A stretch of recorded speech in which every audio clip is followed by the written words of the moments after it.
구약성경 1007쪽 이사야 35장 1절로 6절의 말씀 제가 받들어 읽겠습니다. 광야와 메마른 땅이 기뻐하며 사막이 백합과 같이 피어 즐거워하며 무성하게 피어 기쁜 노래로 즐거워하며 레바논의 영광과 갈멜과 사론의 아름다움을 얻을 것이라. 그것들이 여호와의 영광 곧 우리 하나님의 아름다움을 보리로다. 너희는 약한 손을 강하게 하며 떨리는 무릎을 굳게 하며 겁내는 자들에게 이르기를 굳세어라, 두려워하지 말라. 보라, 너희 하나님이 오사 보복하시며 갚아주실 것이라. 하나님이 오사 너희를 구하시리라 하라. 그때에 맹인의 눈이 밝을 것이며 못 듣는 사람의 귀가 열릴 것이며 그때 저는 자는 사슴같이 뛸 것이며 말 못하는 자의 혀는 노래하리니 이는 광야에서 물이 솟겠고 사막에서 시내가 흐를 것임이라. 아멘. 여러분은 하나님의 영광을 본 적이 있으십니까? 만약 본 적이 있다면 어떤 모습이었습니까? 빛이었습니까? 아니면 기적이었습니까? 아니면 전혀 다른 모습이었습니까? 우리는 종종 하나님의 영광을 특별한 순간에만 찾으려고 합니다. 큰 기적, 놀라운 사건, 눈부신 체험. 근데 성경은 전혀 다른 이야기를 해요. 성경에서 하나님의 영광, 여호와의 영광이라는 이 표현이 처음 등장한 곳은 출애굽기예요. 출애굽기 16장 7절 말씀 보면은 아침에는 너희가 여호와의 영광을 보리니 이는 여호와께서 너희가 자기를 향하여 원망함을 들으셨습니다. 우리가 누구이기에 너희가 우리에게 대하여 원망하느냐. 광야에서 양식이 떨어져서 지금 배고픔으로 하나님을 원망하는 이 이스라엘 백성들에게 이 모세가 한 말이에요. 근데 다음날 아침에 보니까 새로운 일이 일어났는데 하늘에서 이슬이 떨어졌는데 그 이슬이 처음 보는 무슨 흰 알갱이 같은 것으로 이렇게 바뀌어서 있는 거예요. 출애굽기 16장 15절 말씀 보시면 이스라엘 자손이 보고 그것이 무엇인지 알지 못하여 서로 이르되 이것이 무엇이냐 하니 모세가 그들에게 이르되 이는 여호와께서 너희에게 주어 먹게 하신 양식이라. 이것이 무엇이냐? 여기에서 이 이름이 유래됐는데 이것이 무엇이냐를 히브리어로 만후라고 그래요. 그래서 거기서 만나가 유래됐는데 그 만나가 바로 하나님의 영광인데 하나님께서 이 만나를 통해서 하나님의 영광을 드러내셨어요. 근데 뭐 하나님의 영광을 본다고 해서 백성들이 기대했던 무슨 뭐 번쩍이는 빛이나 뭐 그런 것이 아니라 배고픈 백성을 먹이시는 하나님의 공급이 바로 하나님의 영광이었어요. 그래서 그것을 토대로 하나님의 영광을 간단하게 정의하자면 하나님이 하나님답게 드러나는 사건, 이게 하나님의 영광이에요. 하나님의 거룩하심, 하나님의 능력, 하나님의 사랑이 삶의 자리 속에서 구체적으로 나타나는 것, 이게 바로 하나님의 영광인데, 그런데 구약 시대에는요 하나님의 영광은 주로 눈에 보이는 형상으로 나타났어요. 출애굽기 24장 17절 말씀 보시면 산 위에 여호와의 영광이 이스라엘 자손의 눈에 맹렬한 불같이 보였고, 그러니까 시내산 위에 강림하신 하나님의 영광이 이 이스라엘 백성들의 눈에는 뭐처럼 보였냐면 맹렬한 불처럼 보였어요. 또 때로는 구름으로도 이렇게 보였는데 출애굽기 40장 34절 말씀 보면 구름이 해막에 덮이고 여호와의 영광이 성막에 충만하며, 구름 가운데 구름이 성막을 완성했어요. 그 완성된 성막 위에 구름이 덮였고 그 안에 여호와의 영광이 충만을 했어요. 또 역대하 5장 14절도 보면은 제사장들이 그 구름으로 말미암아 능히 서서 섬기지 못하였으니 이는 여호와의 영광이 하나님의 전에 가득함이었더라. 솔로몬이 새로운 성전을 건축하고 봉헌했어요. 그리고 그 지성소에 하나님의 법궤를 이렇게 안치했을 때 어떤 일이 일어났느냐? 구름이 가득 덮었어요. 또 그 성전을. 그리고 하나님의 영광이 성전에 가득해가지고 이 제사장들이 성전에 들어가지 못할 정도로, 그때에도 하나님의 영광은 구름으로 나타났어요. 그것 외에도 하나님의 영광은 빛이나 또는 빛을 내는 연기, 이런 것 등으로 나타나서 사람이 하나님을 볼 수 없게 이렇게 만들었어요. 근데 오늘 본문에도 하나님의 영광이 등장을 하는데, 그 2절 말씀 보시면 무성하게 피어 기쁜 노래로 즐거워하며 레바논의 영광과 갈멜과 사론의 아름다움을 얻을 것이라. 그것들이 여호와의 영광 곧 우리 하나님의 아름다움을 보리로다. 근데 지금까지 하나님의 영광을 본 대상은 사람들인데, 오늘 본문에 하나님의 영광을 보는 주체는 사람이 아니라 그것들이에요. 그것들이 여호와의 영광 곧 우리 하나님의 아름다움을 보리로다. 이 그것들은 1절에 나오는 광야, 메마른 땅, 사막인데 1절 말씀 보시면 광야와 메마른 땅이 기뻐하며 사막이 백합화 같이 피어 즐거워하며, 그것들이 보는 하나님의 영광은요, 자신들의 변화된 모습이었어요. 광야인데, 메마른 땅인데, 사막인데, 이 사막의 변해서 못이 되는 거예요.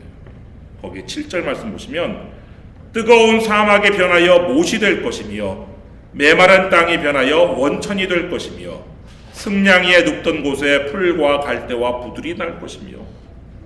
뜨거운 사막이 연못으로 변했어요. 메마른 땅이 변해서 물이 쏟아져 나오는 샘으로 변했어요. 이런 것을 통해서 이 광야, 메마른 땅, 사막이 하나님의 영광을 보게 되었죠.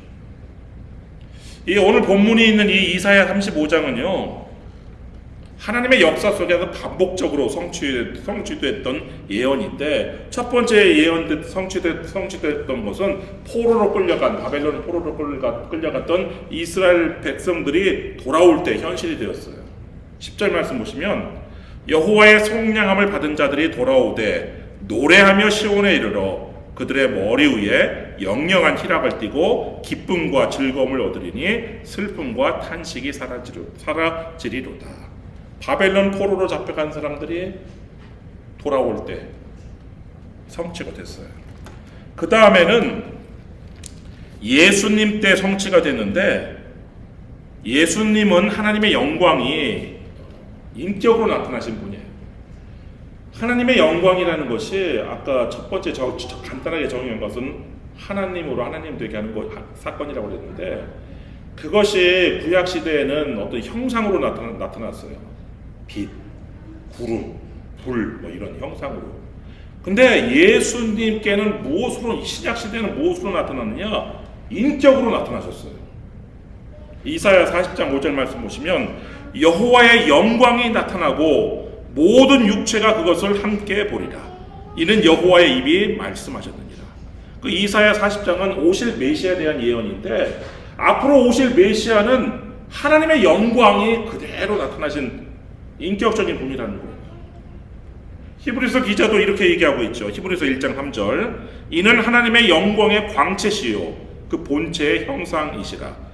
그의 능력의 말씀으로 만물을 붙드시며 죄를 정결하게 하는 일을 하시고 높은 곳에 계신 지극히 크신 이의 우편에 앉으셨느니라. 그러니까 하나님, 예수님께서 이 땅에 오신 것은요, 그냥 하나님의 영광이 나타나신 거예요.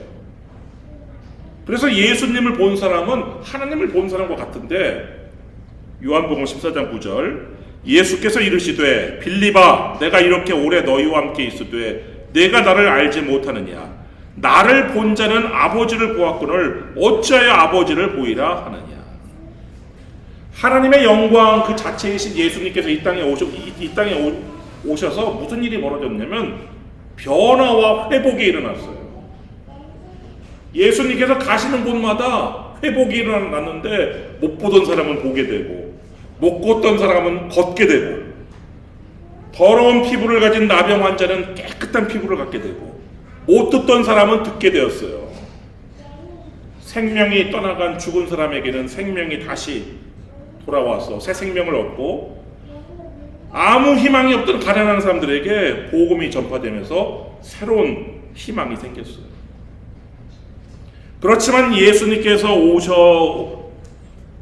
오셨을 때 어떤 보복이나 갚아주심은 없었어요. 그러자 세례 요한의 마음속에 의심이 들었어요.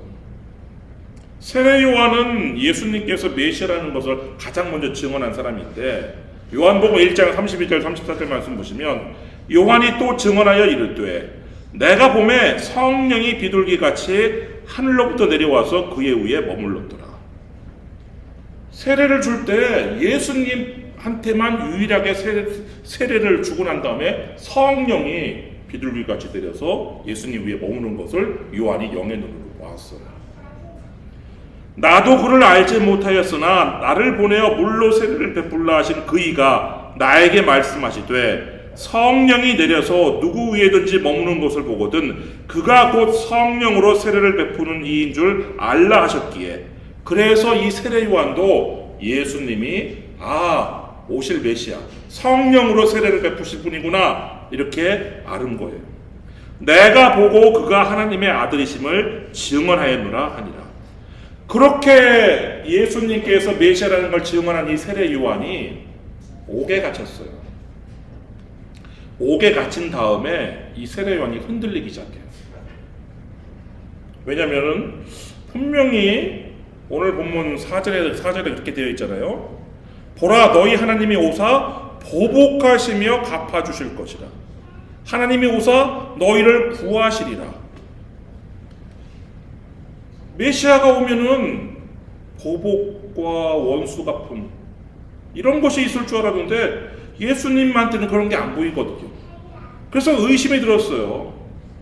그래서 제자들을 보내 물어요. 마태복음 11장 3절. 오실 그이가 당신이 오니까 우리가 다른 일을 기다리오리이까. 세례 요한은 지금 옥중에서 흔들려요. 내가 믿은 것이 과연 맞는가? 세례 요한과 같은 사람이 믿음이 흔들릴 정도라면 우리 같은 범인들이야 말할 것도 없겠죠. 좋을 때는 괜찮아요. 감옥에 갇히거나 고난과 환난 속에 있을 때 믿음이 흔들리는 것은 어찌 보면 보편적인 현상이라고 할 수 있는데, 근데 예수님은 그 질문에 대해서 내가 지금 메시아다 내가 말하지 않았느냐 이런 식으로 설명하지 않았어요.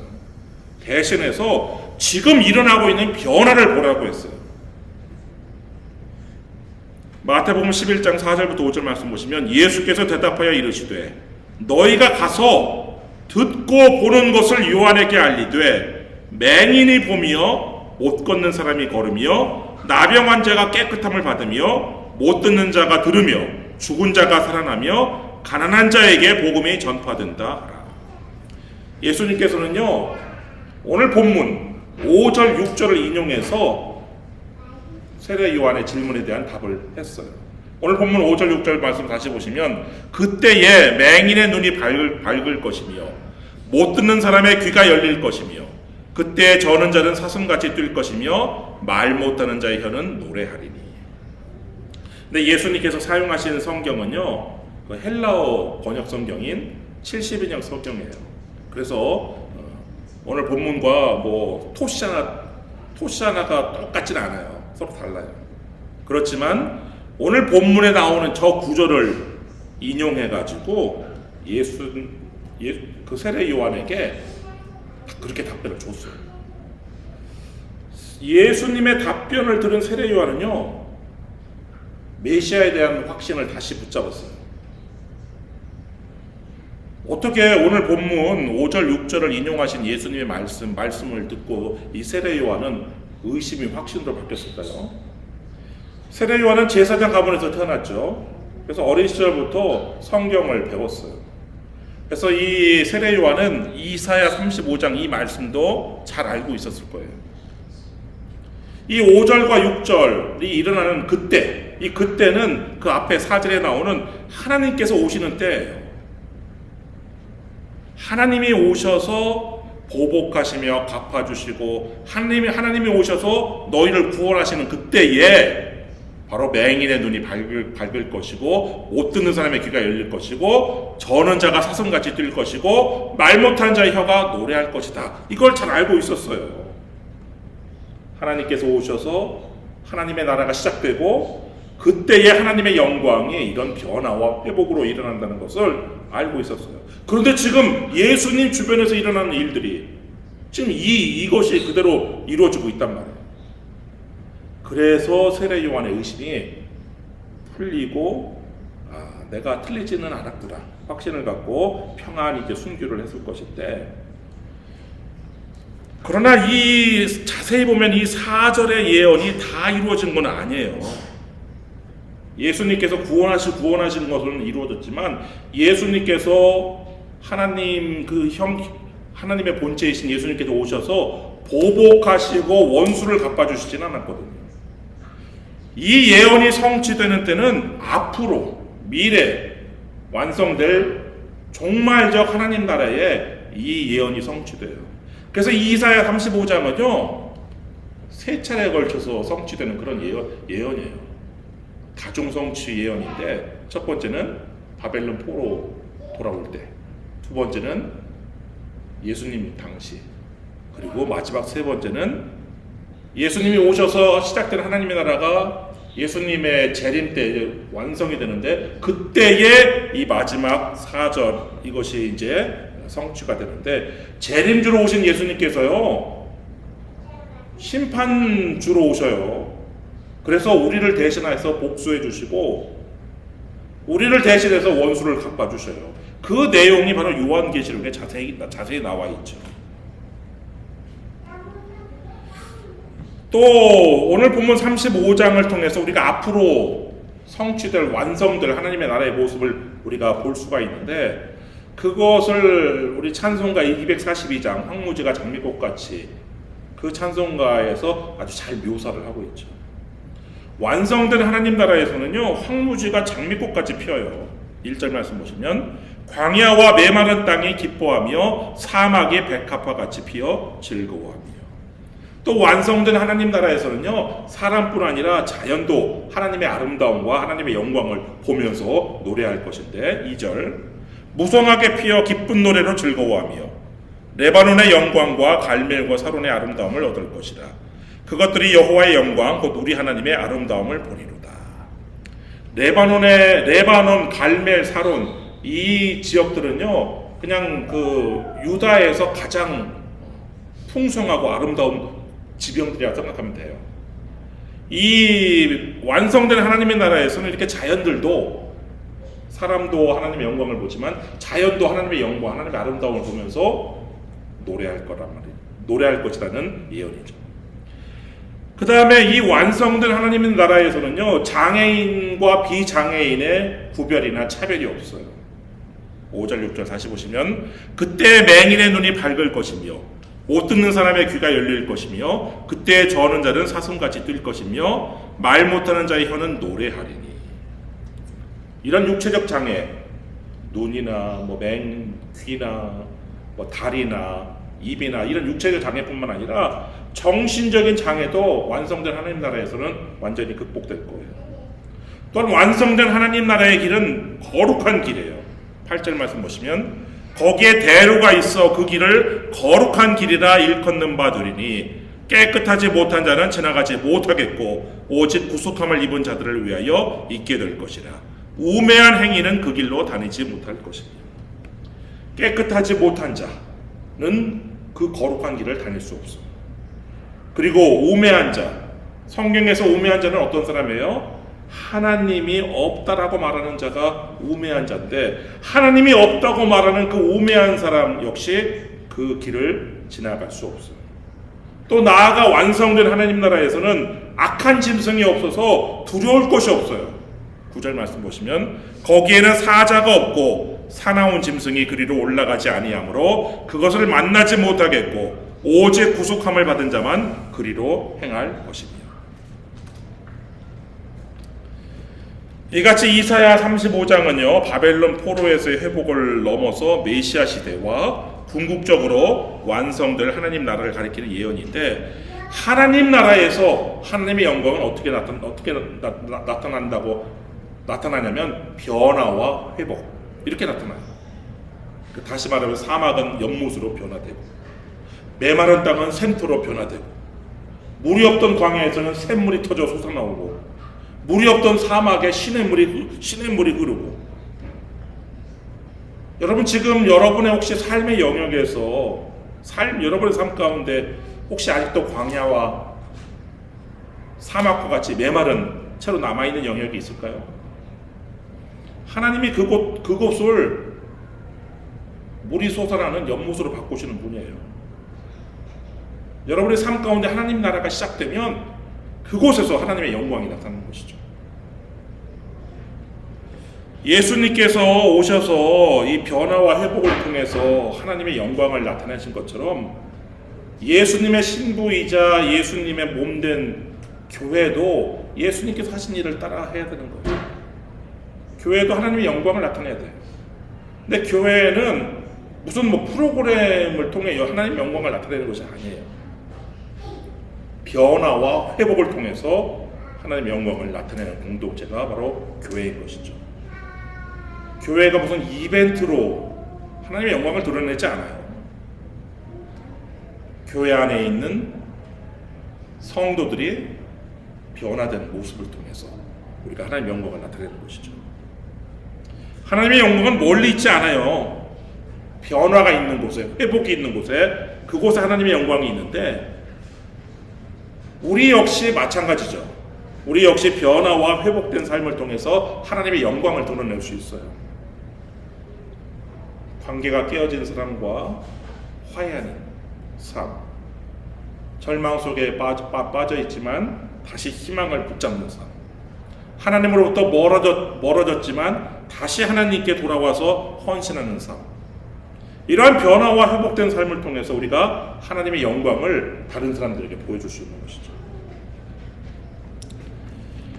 네, 이렇게 우리가 하나님의 영광을 나타내려면요, 먼저 우리가 하나님의 영광을 봐야 돼요. 여러분, 사랑받은 사람이 사랑을 줄 수 있어요. 사랑을 받지 못한 사람은요, 사랑을 줄 수가 없어요. 하나님의 영광을 본 사람만이 하나님의 영광을 보여줄 수 있는 거예요. 하나님의 영광이신 예수님을 본 사람이 하나님의 영광을 드러낼 수 있어요. 근데 예수님이 승천하시는 우리가 예수님을 볼 수는 없죠. 그러나 우리는 말씀을 통해서 하나님의 영광이신 예수님을 볼 수가 있어요. 그 이유는 예수님께서 태초부터 계신 말씀이기 때문에 그렇죠. 요한복음 1장 1절 말씀 보시면, 태초에 말씀이 계시니라. 이 말씀이 하나님과 함께 계셨으니 이 말씀은 곧 하나님이시니라. 그래서 말씀을 보는 사람이 하나님의 영광을 보는 것이고, 이렇게 하나님의 영광을 본 사람이 하나님의 영광을 보여줄 수 있는 거예요. 그리고 이 말씀과의 만남이 깊어지면 깊어질수록 우리의 삶은 점점 더 하나님의 영광을 나타낼 수 있는 것이죠. 우리가 말씀을 통해서 우리가 하나님 영광의 본체이신 예수님을 깊이 만나시고, 또 광야를 꽃 피우신 하나님께서 여러분의 삶을 변화시키시고, 또 그 변화를 통해서 세상 가운데 여러분들이 하나님의 영광을 드러내시기를 주님의 이름으로 축원합니다. 기도하겠습니다.